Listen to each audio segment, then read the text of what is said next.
Conferencia de CEIFAC Temuco, en esta ocasión con grandes invitados. Ustedes saben que, bueno, producto de la pandemia, la tradición siempre de CEIFAC Temuco era hacer las conferencias a través de, o sea, presenciales, ¿no es cierto? Recuerdo en el Galo Sepúlveda,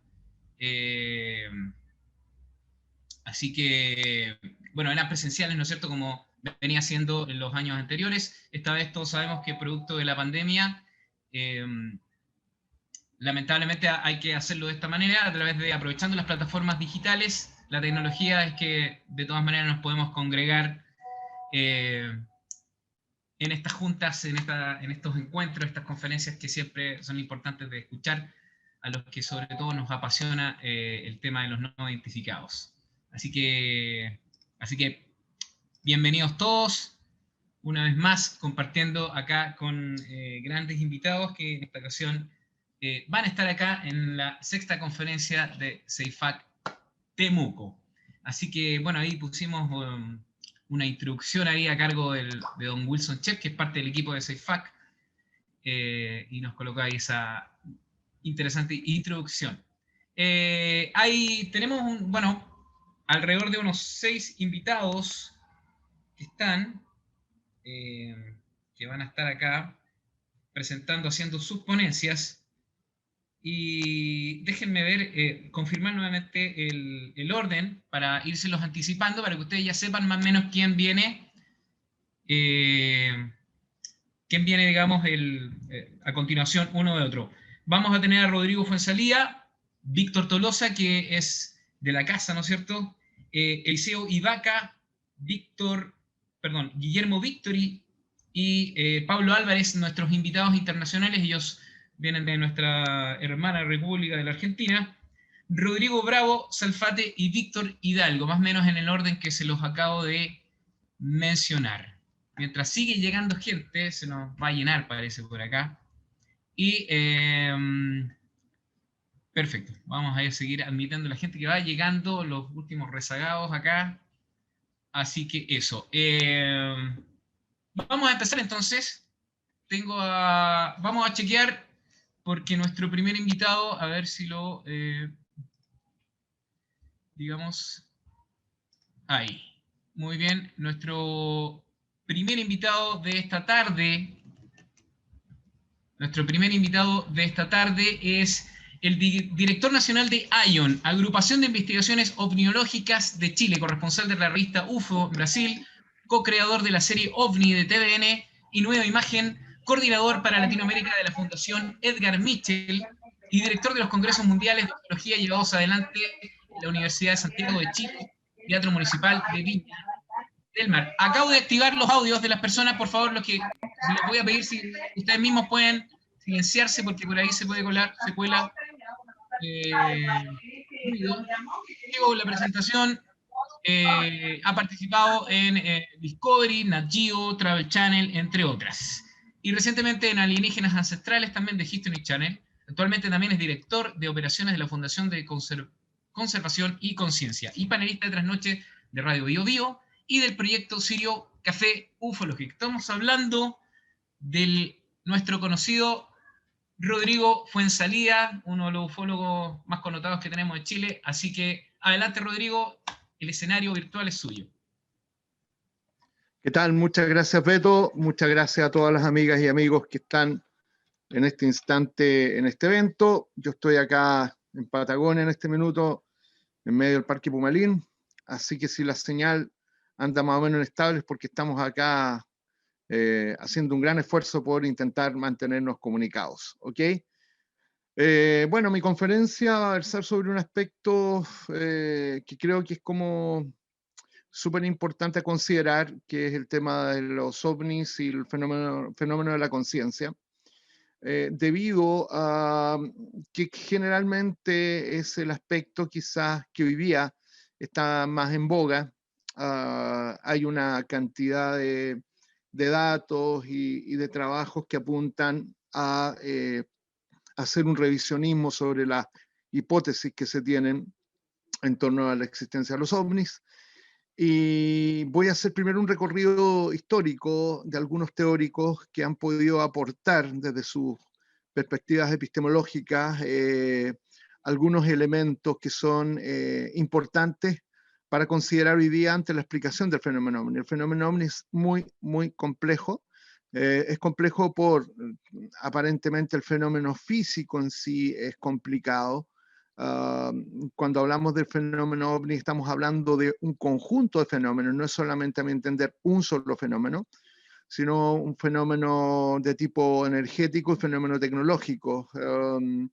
Y cada uno de esos componentes tiene el punto en común que desafían las leyes de la gravedad de una manera brutal y da la idea que manejan algunos conocimientos de la física que son también bastante complejos para nuestro entendimiento.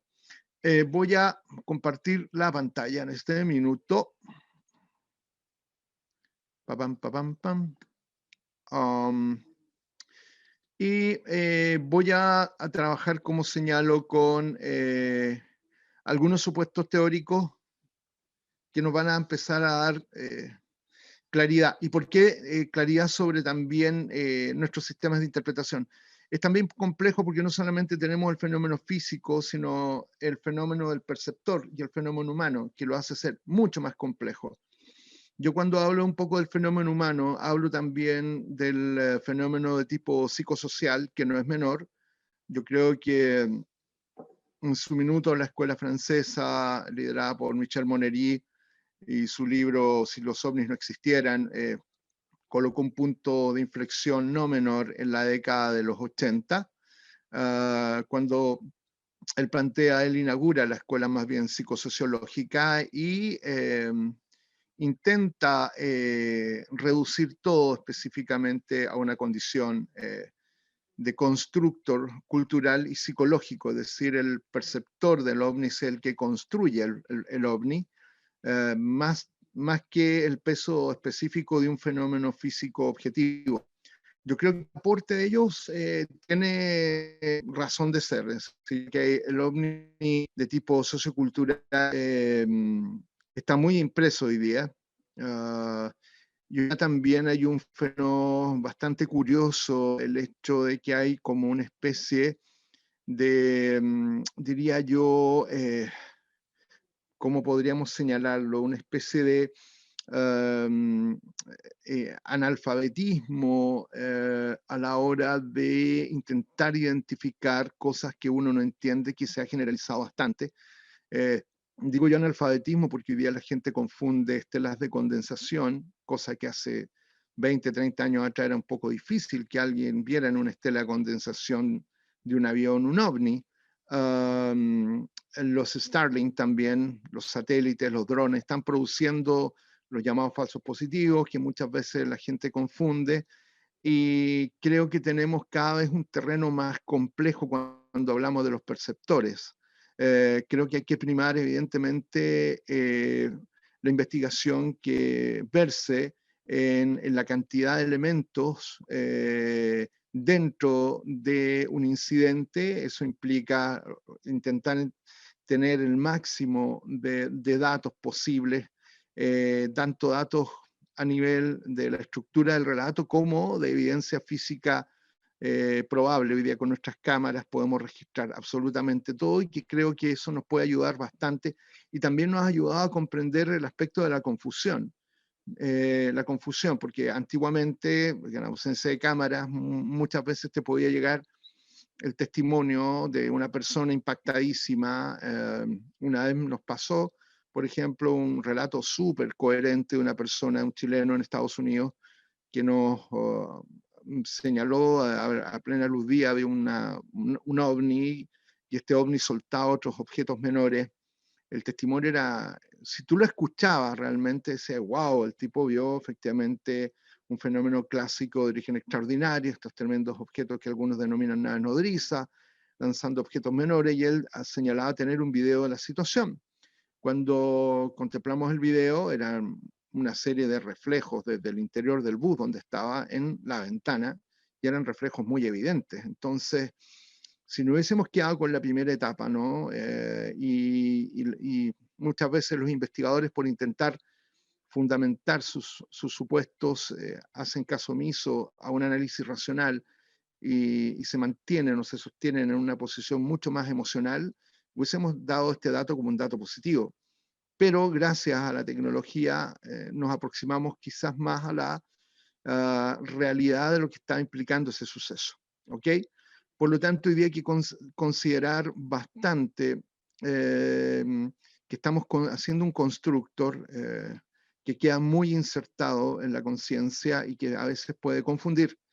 Pero cuando hablamos también de los fenómenos de la conciencia, vamos a hablar sobre aquellos fenómenos que impactan y producen, a mi entender, el fenómeno más bien auténtico, que produce algún tipo de cambio, que produce algún tipo de impacto, y ese impacto se traduce en las personas en una práctica en su cotidianidad distinta, una modificación de la visión de mundo y una serie de consecuencias que son bien interesantes y que han podido algunas de ellas ser medidas. Al final de mi conferencia voy a presentar los resultados de un trabajo que hicimos en la Fundación Edgar Mitchell, donde hay unos datos bien interesantes de los resultado de las percepciones de los fenómenos ufológicos o los llamados encuentros cercanos de alta relevancia, más bien dicho. Esa encuesta se sitúa exclusivamente en entrevistar personas que han tenido encuentros con los presuntos tripulantes de los ovnis.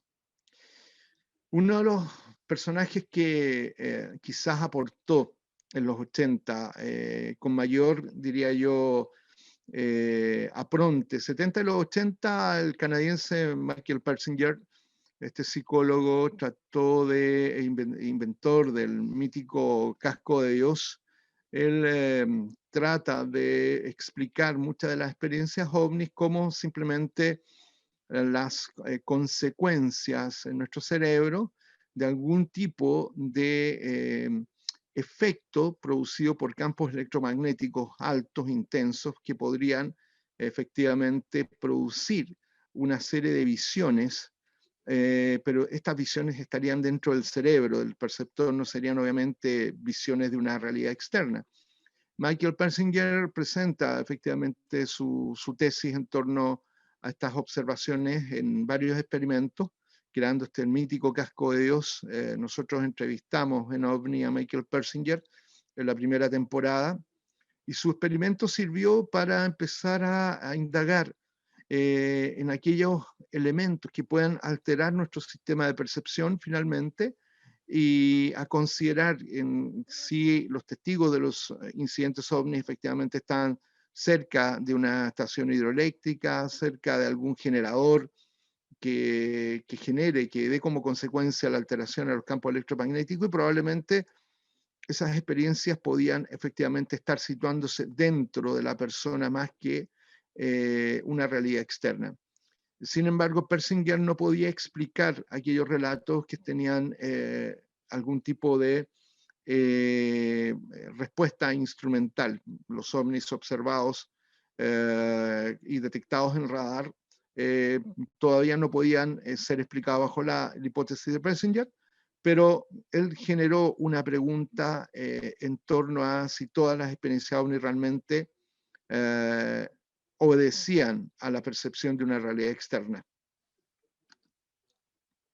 En esta línea, justamente, muchos de estos fenómenos luminosos que se contemplan, e insisto, pueden, según Persinger, ser consecuencia de una alteración producida en todo nuestro sistema de percepción.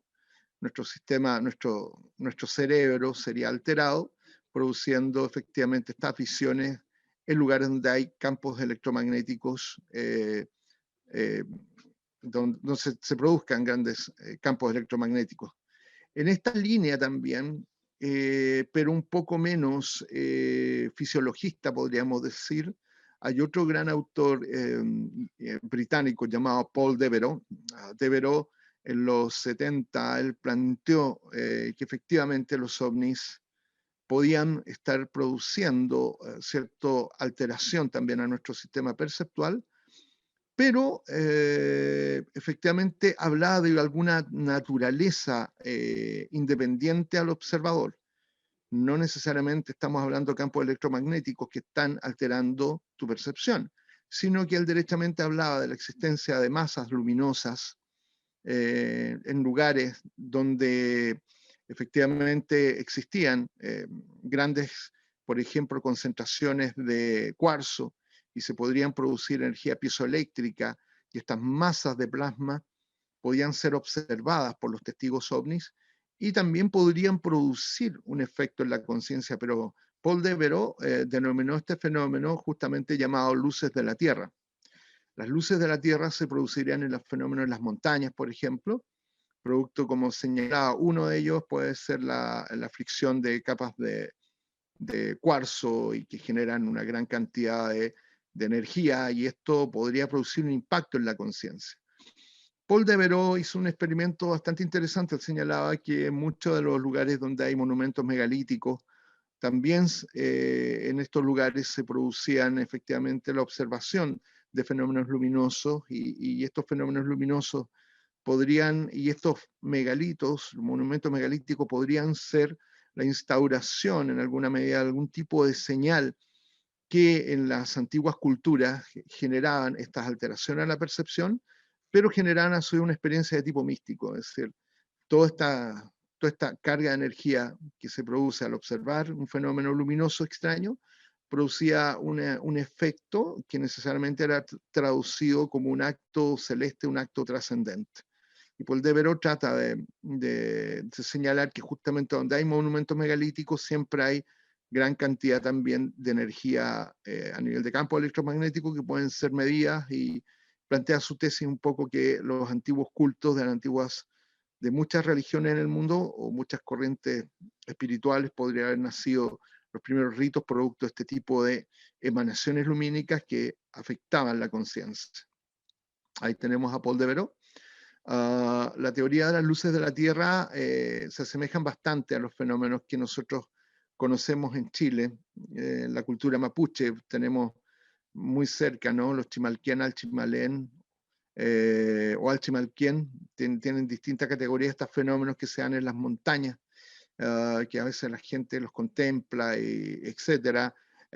Sin embargo, la luminiscencia por sí misma, a mi entender, no explica los fenómenos de interacción que se producen con este tipo de fenómenos luminosos. Hay varias instancias donde tú puedes estimular fenómenos que se están viendo en las montañas, y tienen, y al estimular estos fenómenos, simplemente tenemos unas respuestas que son de origen, que uno podría considerar de origen inteligente.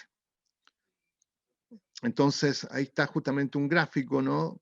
Lugares donde hay alta concentración de energía, o más bien dicho, de campos de cuarzo, etcétera, liberarían bolas de luz que afectarían también la conciencia para Devereux. Ahí tenemos una de estos destellos captados efectivamente. Que aparentemente esto se asemejaría como un rayo globular, que es un fenómeno atmosférico que no se da siempre, son bastante inestables los rayos globulares, pero existen, y también uno debe considerarlos. Ahí está justamente Devereux haciendo estas mediciones en un monumento megalítico en Inglaterra. Pero el fenómeno de este tipo no explica cierto componente tecnológico. Esta es una fotografía analizada por nuestro gran Marcelo Moya, una fotografía que nos llegó en medio de la erupción de un volcán del sur de Chile hace más de 10 años, donde contemplamos directamente una estructura que se ve como una especie de objeto triangular, con una especie como uno podría interpretar como toera, seguido por un objeto menor. Aquí estamos viendo un cuerpo más bien opaco, no luminoso. Por lo tanto, también queda la pregunta, ¿no? ¿Qué pasa con el resto de la mecánica de cosas que uno va viendo, que van volando y que no encajan directamente en todas estas teorías que tratan de un poco reducir a efectos de algunas formas de plasma en la conciencia? O que le llamo el requete patitas, ¿no? Este es un fenómeno contemplado en el norte de Chile con estructura, ¿no? Aunque yo creo que muchos de estos fenómenos pueden ser perfectamente drones. Esto también fue contemplado en el 2010, posterior al terremoto en la ciudad de Iquique. Bueno, en esta misma línea, ahí está el doctor Hynek, junto con Lev Hebig y Erlen Strang.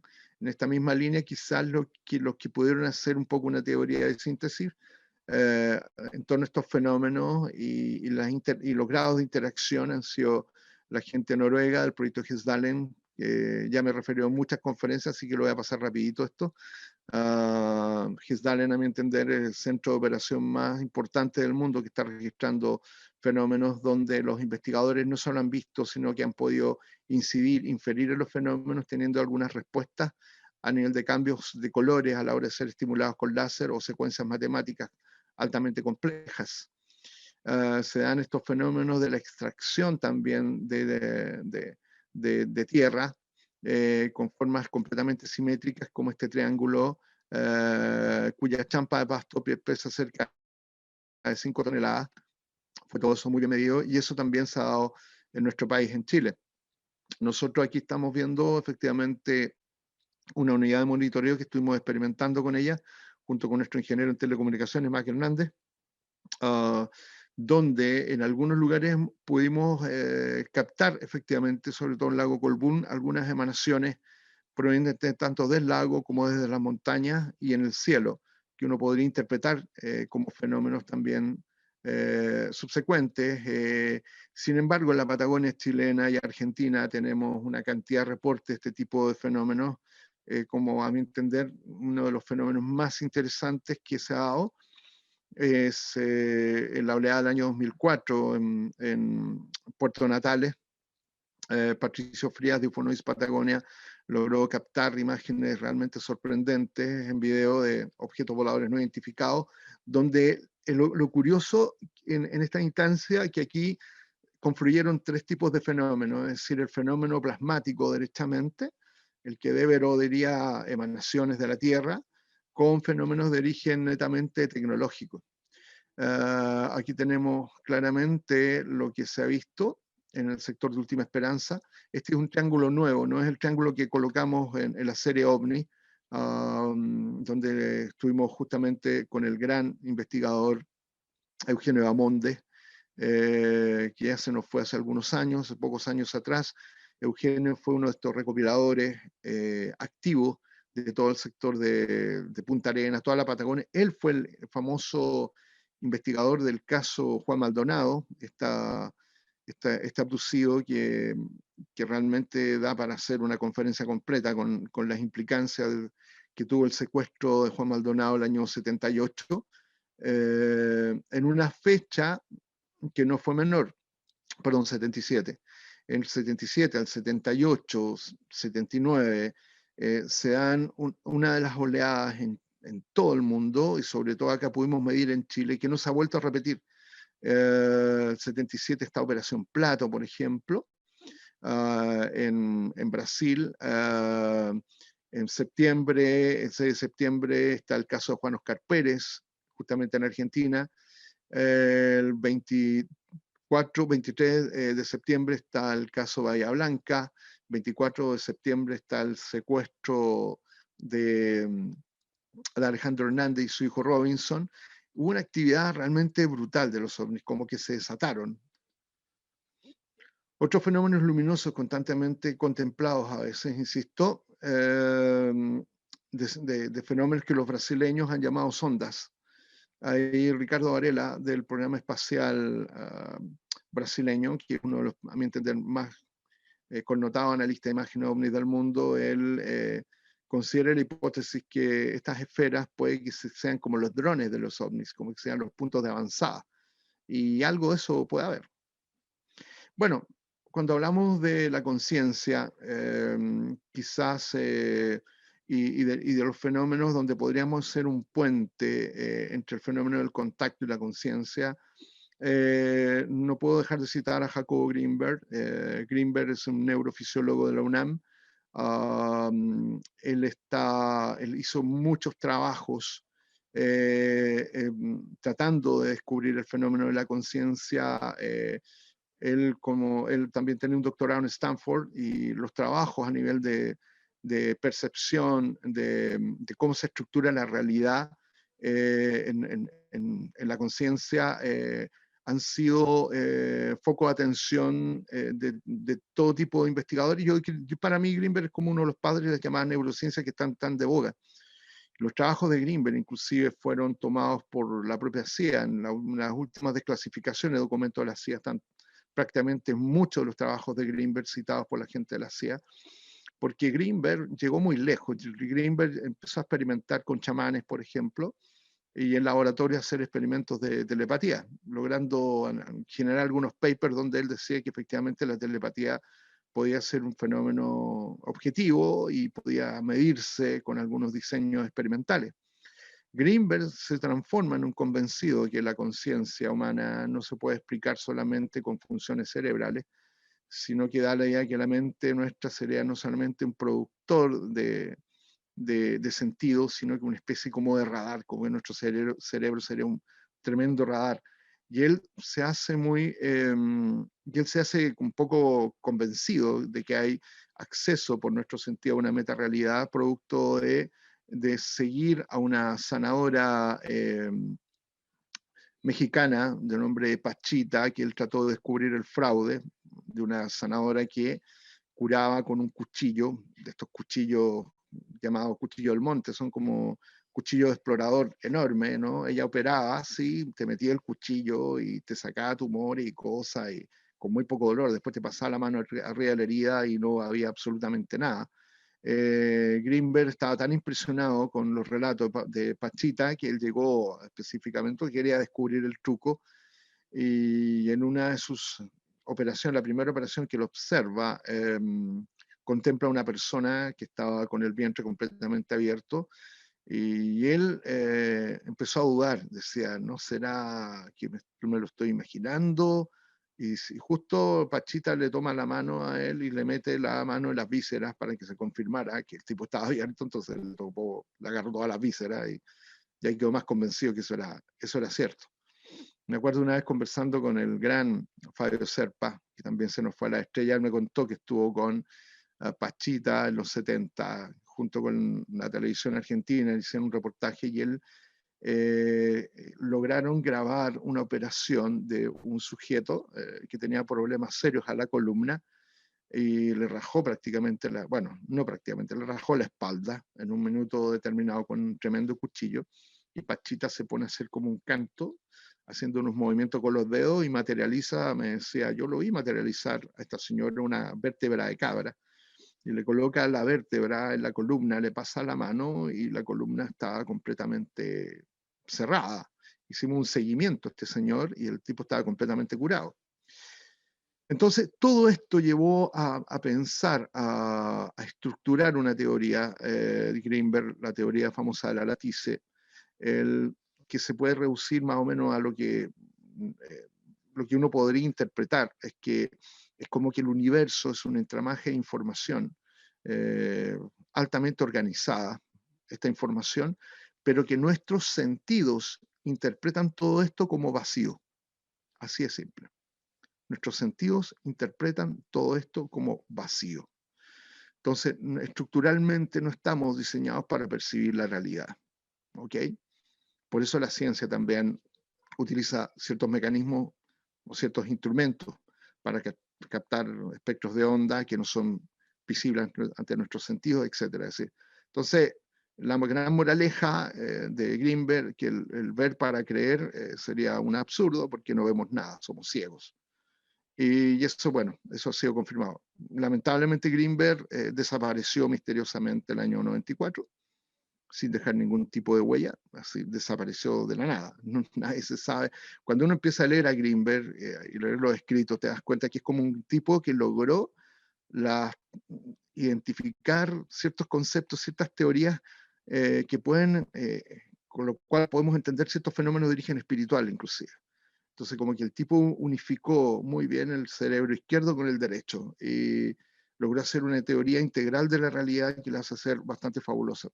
Y él aceptaba las experiencias ovni como una expresión un poco de nuestro sentido ante esta latice, ¿no? Que los ovnis o este tipo de entidades que probablemente serían eso, viajeros de otras realidades, que son capaces de situarse en este espacio y tiempo, y que nuestros sentidos son capaces de percibir eso, cuando es el campo, el campo de fuerza en el cual nosotros estamos insertos es intervenido por esta realidad. Es decir, hay una intervención desde una meta realidad en nuestro campo de fuerza y se hace todo esto perceptible ante nuestras capacidades.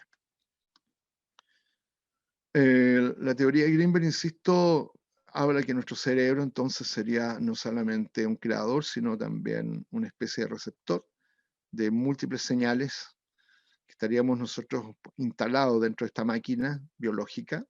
No sabemos por qué, pero ahí podemos especular desde el punto de vista netamente filosófico. ¿Okay? Y los ovnis entonces serían la expresión probablemente de una meta-realidad. De una meta-realidad. Greenberg estaba abierto a la hipótesis extraterrestre del fenómeno, no la desechaba. Hoy día está más cuestionada la hipótesis extraterrestre, pero bueno, estamos en presencia de algo que todavía nos queda como poncho. A veces hay fenómenos físicos, insisto, los instrumentos nuestros han podido captar este tipo de fenómenos, por lo tanto ya podemos hablar de que para empezar a entender una teoría de la conciencia tenemos que entender que el fenómeno físico es un fenómeno que hasta cierto punto es medible. Y fenómenos de distinto tipo, uno de los problemas que tenemos en la ufología es que no hay patrones muy definidos. Hay algunos ovnis que como que se tienden a parecer uno a otro, pero nunca encuentras uno idéntico al otro. Es decir, es muy difícil encontrar casos donde encuentres un fenómeno así calcado, ¿no? Como esta fotografía tomada en La Serena hace un tiempo atrás, de este objeto que no fue visto, sino salió en la fotografía, que no tiene nada de aerodinámico, es como una especie de dado volando, una cosa muy, muy, muy curiosa. Otro de los teóricos que nos puede ayudar a intentar entender quizás ciertos elementos perceptivos que pueden modificar la conciencia es Roger Penrose. Roger Penrose es un físico que trabajó junto con Stephen Hawking. Se dice que Penrose es una de las 15 mentes más brillantes del mundo, en este minuto unos 15 intelectuales. Que él es un hombre que está súper abierto al misterio. Que está súper abierto a todo. Él no es tan taxativo como Stephen Hawking para plantearse que hay situaciones que para él a nivel de situaciones a nivel de trascendencia que no tienen valor o que no existen. Penrose es lo contrario. Él dice que estamos en presencia de un universo bastante más complejo, más mágico de lo que uno pudiera pensar. Pero el gran descubrimiento que hace Penrose, junto con un médico canadiense, Hameroff, lo hace por ahí por los 90, donde estudiando la estructura de las células encuentra unas barras nanométricas que él llama microtúbulos. Y lo interesante, o la teoría más revolucionaria de Hameroff junto con Penrose, es que los microtúbulos en las neuronas se comportarían bajo la ley de la física cuántica. Y eso, wow, eso sí que fue un tremendo golpe a la cátedra. Es decir, hay algo que se comporta, no debería comportarse de esa manera, que está dentro del rango del mundo biológico, que debería estar bajo otras leyes de la física, no de lo cuántico. Y esto, ojo, esto nos tiene que colocar un poco en alerta, porque el fenómeno ovni tiene también, entre comillas, mucho de eso. Como que el fenómeno ovni se comporta bajo las leyes de repente el mundo más bien subatómico que las leyes de la física general, ¿no? Como la conocemos. Es decir, tienen como que las leyes de lo micro funcionan en lo macro con los ovnis, una cosa brutal, brutal. Ahora, ¿por qué digo que es importante entender un poco a Penrose?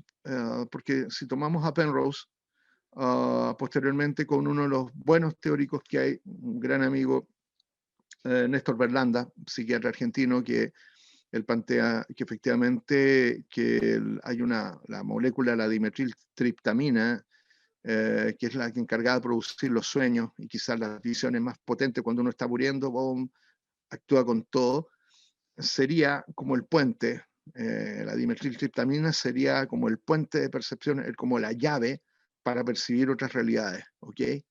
Y probablemente si uno junta la teoría de la dimetiltriptamina junto con la teoría de Penrose, y entendemos que hay elementos dentro de nuestra mente que están tan bajo las leyes de la física cuántica, y uno extrapola de repente las leyes de las partículas, que las partículas en el mundo subatómico, la ley de simultaneidad, o que pueden viajar en el tiempo. Ahora uno podría entender por qué de repente pasan cosas que uno las puede percibir en un estado más extraordinario, porque nuestra mente estaría a la estructura para poder realmente vivenciar algo extraordinario. Pero tendrían que darse ciertas ecuaciones para que eso ocurra. Quizá el fenómeno ovni podría ser un activador de eso.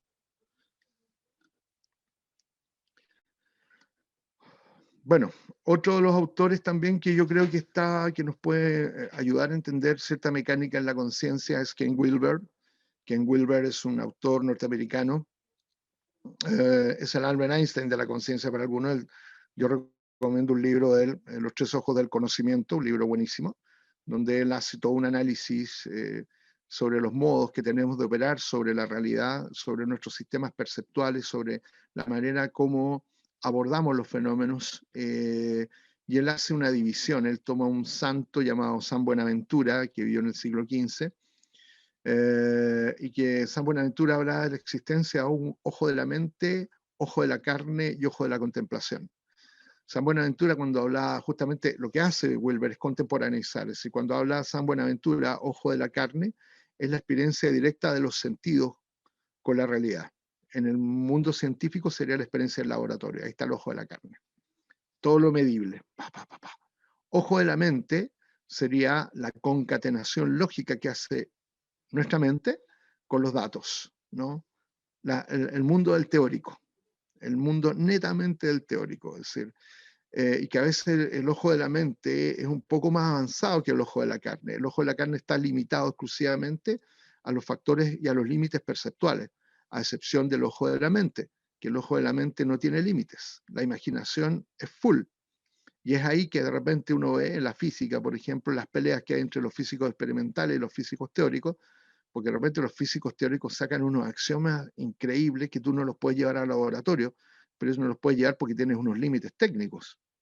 Pasó con Einstein, ¿no? Que hay varias teorías del que, un par de ellas que se fueron confirmadas ya cuando se tenían los elementos técnicos. Entonces, él dice que tenemos ese dominio, entender la realidad, un dominio mayor que es el ojo de la mente, y otro dominio que es mayor que los otros dos, que es el llamado ojo de la contemplación, que es una percepción transmental, transtemporal.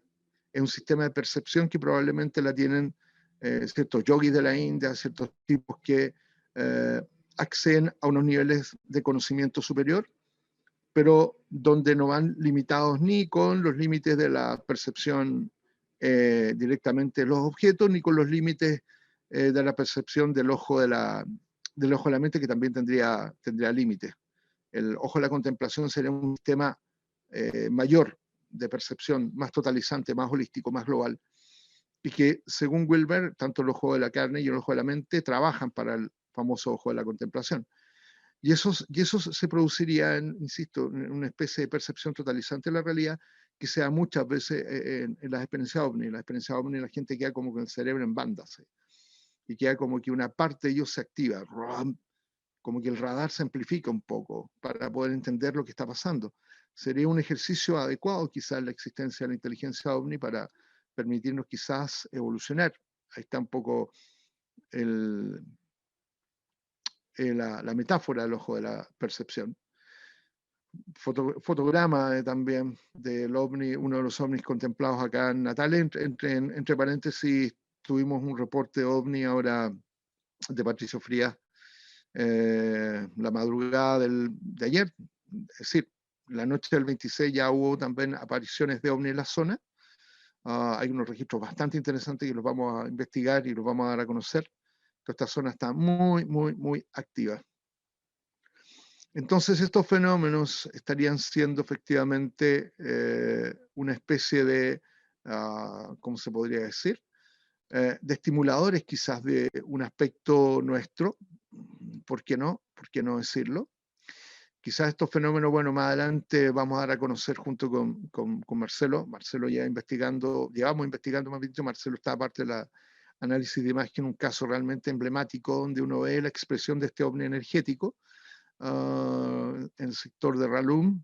Sobre ese río apareció una tremenda masa de luz que fue grabada a 4 minutos con una serie de configuraciones extraordinarias y que producen efectivamente esta pregunta del fenómeno ovni.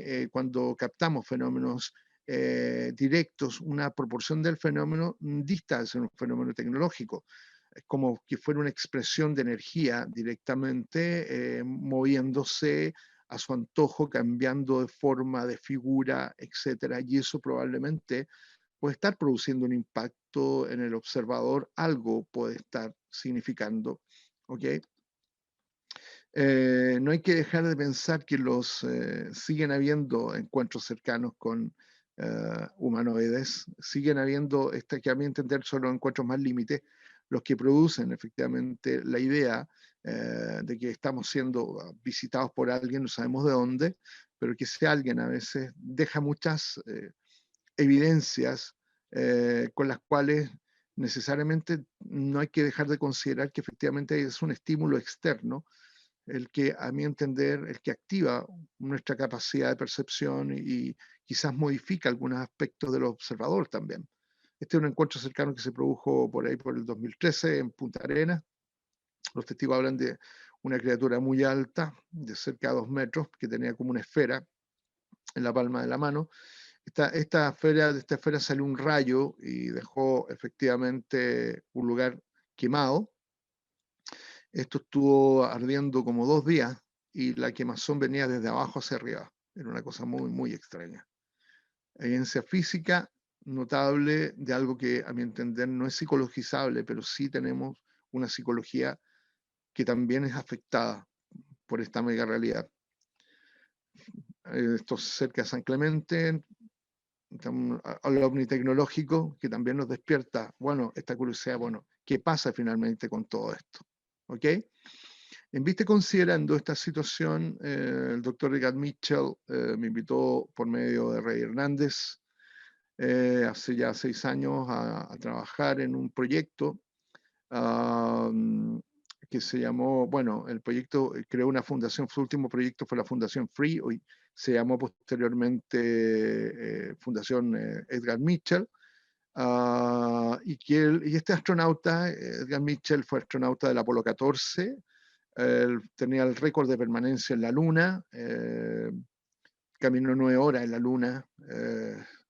Wow, ¿cómo debe ser caminar 9 horas en la Luna? Bueno, la Luna deben tener harto tiempo libre, así que tienen todo el tiempo del mundo para caminar. Y la Luna no era de queso, la Tierra no era plana, y la Luna no estaba a 5.000 metros de altura, ¿no? Estaba bastante más lejito. Y la cosa que Mitchell, él quedó muy impactado cuando viaja al espacio. Él sale de la Tierra y tiene un impacto en su conciencia que lo hace cambiar. Él sintió que estaba todo vivo, que el universo estaba vivo, es decir, que estaba dentro de un organismo vivo. Y vuelve a la Tierra diciendo, wow, me voy a dedicar a investigar sobre la conciencia, la ciencia y la espiritualidad. Y es así como el doctor Rudy Chill, cofundador. Rudy Chill es un astrofísico de la Universidad de Harvard, estuvo a cargo de un observatorio astronómico importante. Plantean la base de un estudio, entre paréntesis, entre la anécdota de Rudy Chill es que le ganó un debate a Stephen Hawking sobre hoyos negros, eso sí que no cualquiera hace una cosa de ese tipo. Y Rudy Chill es parte del team de director de investigación. Hoy día había quedado después del fallecimiento de Carl Mitchell Rubichil a cargo de la fundación, y mi amigo Reinero Hernández, cofundador, que es el gran motor también de la fundación, y que permitió Rey que se hiciera este tremendo estudio. Ahora él está conformando otra organización con también académicos, gente del mundo académico, que están investigando fenómenos globales de la conciencia, donde está todo absolutamente unificado, donde están unificados desde las experiencias de observaciones OVNI, de la experiencia de transcomunicación instrumental, la experiencia de plantas maestras, todo ese tipo de tecnologías que han permitido que el ser humano, boom, empiece a aprender algo más de sí mismo. Bueno, se hizo una encuesta, aproximadamente cerca de 2.800 personas, que habían tenido encuentros cercanos con aliens, y la encuesta es muy, muy interesante. La primera etapa, si habían visto algún tipo de inteligencia que controlara algún tipo de nave en el cielo o en la Tierra, que aparentemente era una tecnología no humana. Respondió el 70%, 67% respondió que sí, que su experiencia había sido con algo externo, una tecnología que podríamos interpretar, ¿no?, donde había un tripulante o algo. ¿Ok? El 22% tuvo encuentro con estos humanoides, pero sin necesariamente la observación de algún tipo de estructura que lo transportase. Se ha sentido que ha tenido algún tipo de mensaje telepático, una voz externa. Sí, el 66.6, 61%, es decir, 1.800 personas dicen haber tenido, y estaban sanas, ¿no? No venían saliendo del psiquiátrico, ¿no? Gente sana que de repente se enfrenta a todo esto. No el 33.39%, súper interesante. Es decir, había algún tipo de efecto en la mente que les daba a entender que estaban en contacto con algo. ¿Ok? ¿Cómo describiría la experiencia? Neutral un 11%, positiva y negativa el 17%, muy negativa el 5%, solamente 87 personas, y muy positiva el 66.47%, 1.106 personas. Wow. Entonces, cuando nos dicen todas estas teorías de que nos vienen a invadir, de que nos están jodiendo la vida, no hay respaldado ningún dato. Este es el único estudio científico que hay sobre el impacto de los aliens. El resto es pura configuración mitológica, ¿no? La Internet, lamentablemente, ha contribuido a más intoxicar que informar, lamentablemente. Experiencias paranormales, 1.700 personas tienen experiencias paranormales en su hogar. Wow, 1950, el 81% que tomaron la muestra en la encuesta en la fase 1, la fase 1 han tenido experiencias fuera del cuerpo, se han desdoblado. Wow, 37% tuvo experiencias cercanas a la muerte. Uy, uy, uy.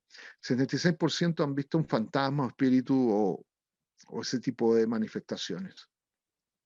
67% ha tenido memoria de presuntas vidas pasadas, 47% se ha reunido o conversado con alguna persona fallecida, 47%, que no es menor. 29% ha canalizado una inteligencia no humana, se han transformado en mediums.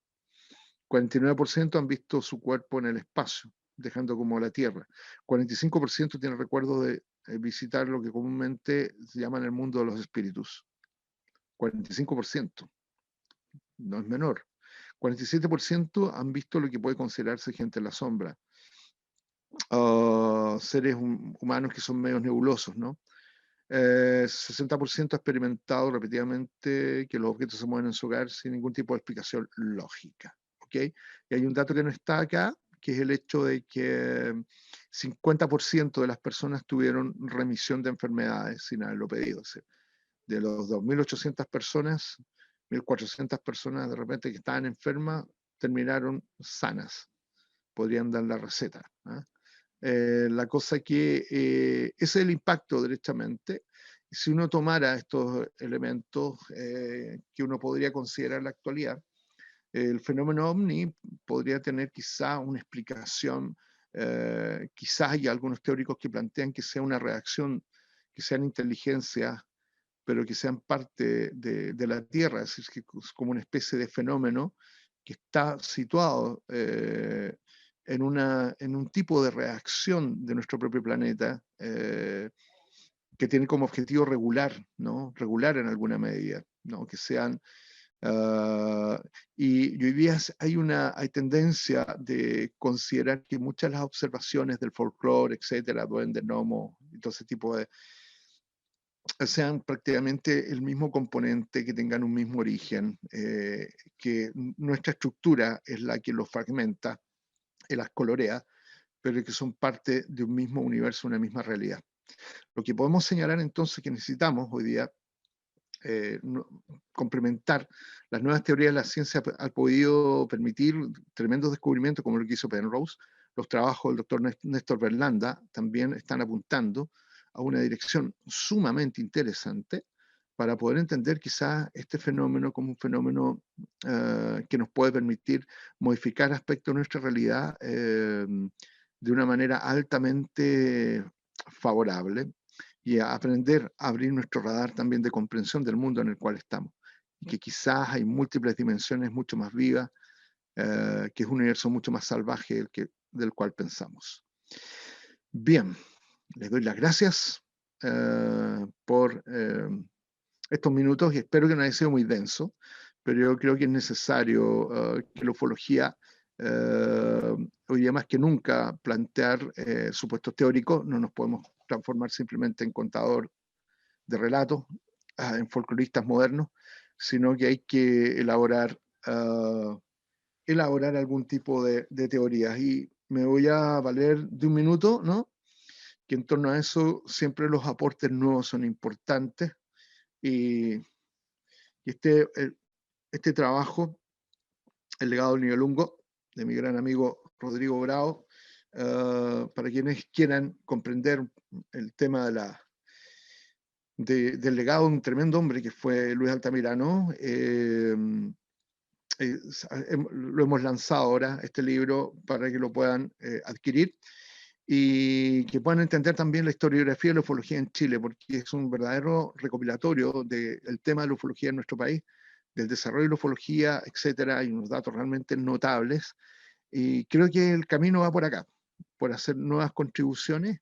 Necesitamos tener muy buenos datos del pasado, necesitamos saber de dónde venimos, ¿ah? Y doblarle la mano al Cabo Valdés cuando la entidad dijo: ustedes nunca sabrán, no saben quiénes somos ni de dónde venimos, pero volveremos. No, sí, estamos ya empezando a tocarle las espaldas a los muchachos, ¿ok? Eso, les doy las gracias y felicitaciones a CEIFAC por haber realizado en plena pandemia este congreso, sí o sí.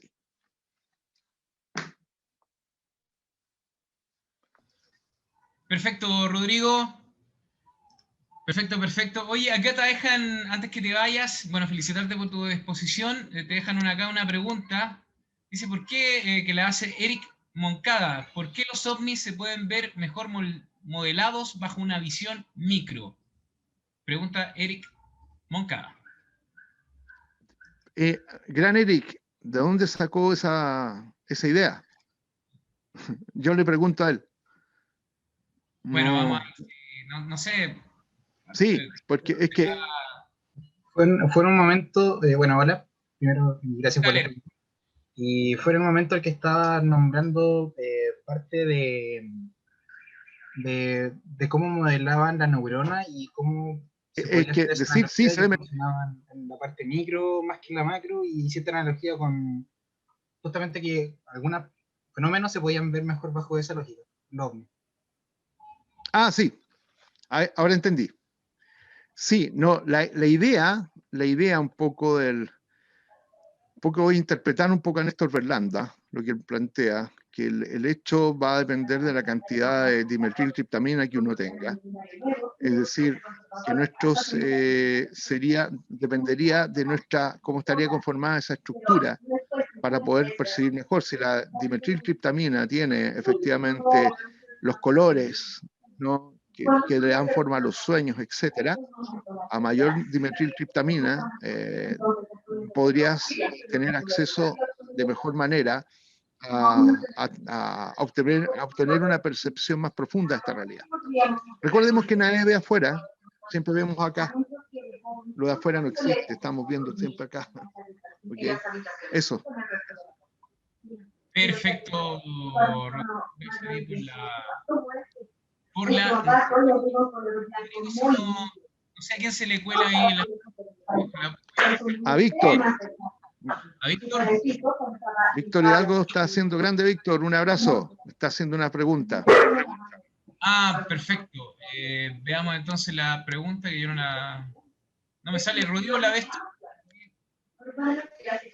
Sí, a ver, la pregunta dice, si vienen de Ganímedes, no. Dice, excelente exposición, Rodrigo. Dice, mi pregunta tiene relación con la posibilidad de que si esto es una experiencia mental o sensitiva, ¿cuál es la posibilidad que el testigo también manifieste evidencia física, como el caso del terreno quemado? No.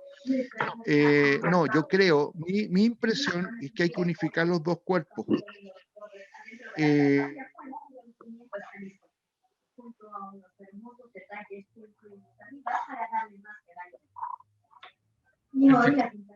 Francisco Silva me parece que quiere preguntar también. No sé si podrá activar ahí y preguntar. Francisco Silva me ha aparecido ahí. Veamos. Voy a mutear. Sí, lo que pasa es que no sé quién. Ah, ya sé quién es. Ahí, listo, ya. Bueno, Rodrigo, cuéntanos un poquito qué se viene antes que te vayas, qué es lo que se vislumbra para este año tan especial. Bueno, junto al año que recién pasó, con pandemia y todo, pero qué se puede vislumbrar, qué nos podrá traer de sorpresa en la ufología, algunas nuevas informaciones. ¿Qué vislumbra tú haciendo un pronóstico ahí?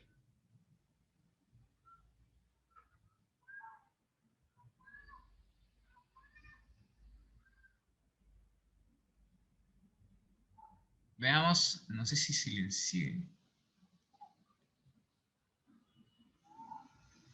Se me desapareció Rodrigo, parece, ¿no? Parece que ya no está Rodrigo. No lo veo yo. A ver. Hola, hola, si estoy acá. Ahí sí. Ah, perfecto. Sí. Preguntaba Es que me desmaterialicé. Ah, perfecto, sí. Deben ser nuevos poderes en tu Lo que pasa que mandato. Te estás congelando, Rodrigo. Y bueno, Rodrigo está allá en la zona austral, así que no me sorprende que se congele. Así que, bueno, vamos a dejar, yo creo que a Rodrigo, salvo que en estos próximos segundos reaparezca, pero parece que ya no. Y bueno, si no, pasamos Héctor, no. que... Ahí sí, a ver, Rodrigo, Sí, ahora sí. hemos recuperado nuevamente. Sí, me dice tu conexión a internet inestable, lo sé. Sí, es que está... No, si le quedó claro a Víctor mi respuesta. Yo creo que sí, pues sí. Ya. Es muy... Buenas Bien. tardes, ¿me escuchan? Ahora sí, ¿cómo estamos, ¿Qué tal, brother? amigo? Un gran Genial. abrazo. Oye, excelente la exposición, muchas gracias, feliz de poder compartir contigo. Mira, la pregunta en realidad era puntualmente con respecto a si es que el fenómeno podría ser interpretado, digamos, por las tres percepciones que tú expusiste. Y en algún momento también estuviste hablando acerca de experiencias paranormales. Si crees tú que existe la posibilidad que las evidencias que nosotros conocemos, quizás de carácter físico, y por eso me estoy refiriendo quizás al Triángulo de Nueva Esperanza, o por ejemplo al caso que tú estabas mostrando donde había una quemazón en un pedazo de pasto, si es que esto podría ser en la misma forma y siguiendo la misma línea, un producto de algún tipo de manifestación telequinética, en la cual el testigo pudiese hacer una imprenta física dentro del mundo que nos rodea. Claro, es que yo creo, no, la verdad que yo creo que esa pregunta es bastante interesante porque, bueno, a partir de estamos en presencia de fenómenos, insisto, que nos quedan como poncho, pero siento realmente que hay un estímulo externo. Yo creo que el ovni deja la marca, yo creo que el ovni produce eso. Ahora, el encuentro con ese campo de fuerza es lo que te modifica la percepción. Eso es lo que yo veo. Todo te pasa adentro, pero está pasando afuera. Son dos cosas simultáneas. Y lo encuentro brutal porque, insisto, yo comparto con Néstor Berlanda que de repente el fenómeno ovni se maneja como con las leyes de la cuántica, pero a un nivel macro, es decir, cosa que es absurda, ¿no? Sí, Creo que es cierto. somos bebés, que estamos recién empezando a entender la realidad. Eso. Muchas Gracias, gracias. Víctor. Gracias a ti. Perfecto, perfecto. Muy bien. No sé si alguien por ahí quería preguntar más, también en honor al tiempo. La verdad es que vamos a tener a más invitados todavía que nos quedan y Sí, van a estar sí. por acá. Así que yo creo, aparte que Rodrigo está medio ocupado allá, está haciendo prospección de terreno en el sur, ¿no? Yes, full. Full, full. Y bueno, quienes nos quieran seguir, tenemos a ion.cl, o por mi Instagram, Rodrigo Fuensalida H. Rodrigo Fuensalida H, estoy en Instagram, y ahí estamos haciendo bastante divulgación también en Radio Bio Bio con Marcelito. Perfecto. Así que excelente, Rodrigo. Ah, lo Gracias a último. ustedes. Dale. Rodrigo, te preguntaba qué se puede vislumbrar para este año. ¿Qué crees tú Mira, haciendo? yo creo que como nos pasa a todos, todos estamos dependiendo de la pandemia. Tenemos muy, muy buenas cosas por hacer. Ojalá que la pandemia pueda hacer bajar la guardia. Ahora con toda la gente vacunada, estamos con un congreso internacional grandote que lo estamos postergando. Ojalá en diciembre algo se pueda hacer. Estamos con el lanzamiento de mi libro también, que quiero tirar a mediados de año. Y bueno, esperando el comportamiento del bicharraco, es que se vienen buenas cosas. Ah, y en junio estamos en Lo Inexplicable en History Channel también, así que se vienen en 4 programas sobre los ovnis y hablando sobre temas de la conciencia también. Excelente. Excelente, Rodrigo. Muchas gracias. Hemos tenido a Rodrigo Fuensalida, directamente ahí del sur, en medio de paisajes hermosos ahí que nos ha hecho esta Yes. conferencia. Así que agradecido, Rodrigo, y nos estamos viendo pronto. Perfecto. De todas Entonces, maneras, muchas gracias. Abrazos. gracias a ti. Un abrazo. Bueno, seguimos en esta tarde que va a estar extensa porque vamos a tener a más invitados, más gente que va a participar en la 6ª conferencia de CEIFAC Temuco. Quiero hacer algunas menciones, algunos auspiciadores que están acá presentes, sectores Yaima, Wilson Chef, Salón de Belleza Lisette, Chile Nómadas también, de turismo, y también hacer mención y mandar un saludo a la gente de la Llave de los Misterios, en Sello, el canal de la Llave de los Misterios, el canal más importante sobre estos temas de enigmas, donde participa mucha gente de diversos países. Están ellos retransmitiendo también esta 6ª conferencia de CEIFAC Temuco. Muy bien.